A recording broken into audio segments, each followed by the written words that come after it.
జీ5 ఉండగా మీ favourite TV shows ని మీరు అస్సలు మిస్ అవ్వలేరు. Complete free.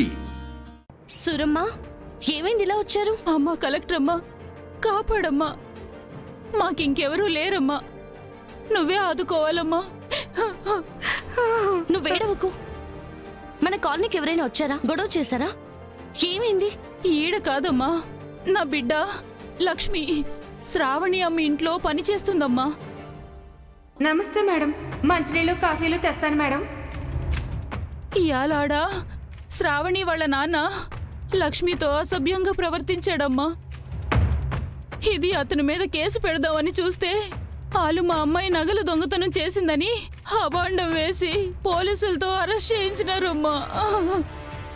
దానికి ఏ పాపం తెలీదమ్మా, అన్యాయంగా దొంగను చేశారు. మాలాంటి పేదలకి నువ్వే దిక్కమ్మా, అందుకే వచ్చాను. నా బిడ్డని కాపాడమ్మా.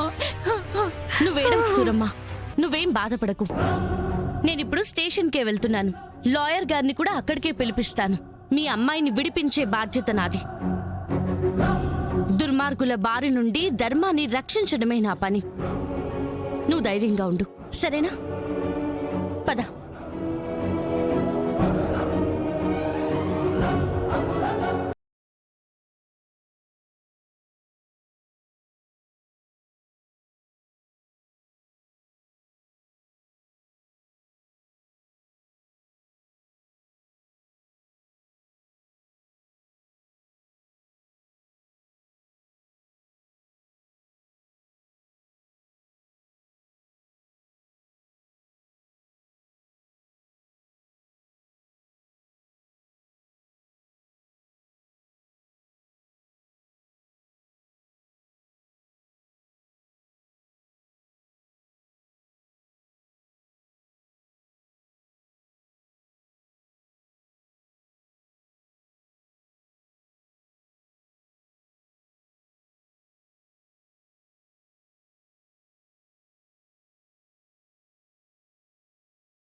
జీవితాంతం జీతం తీసుకున్న దానికోసమైనా ఒక్కరోజు కూడా నిజాయితీగా పనిచేయరే మేడం. మీకు తెలుసు, మళ్ళీ నేను చెప్పడం దేనికి? నా టైం వేస్ట్. నేను ఎంట్రీ అయ్యాక ఈ కేసు నిలవదు, మీకు తెలుసు కదా. పదలక్ష్మి. ఛీ, నా కర్మకి ఎటు పోయినా వచ్చేస్తా ఉండదు. సర్లే, శ్రావణి నా దుడ్డు నాకు ఇచ్చుండదుగా. జీ5 యాప్ డౌన్లోడ్ చేసి అన్ని ఎపిసోడ్స్ పూర్తి ఉచితంగా చూడండి.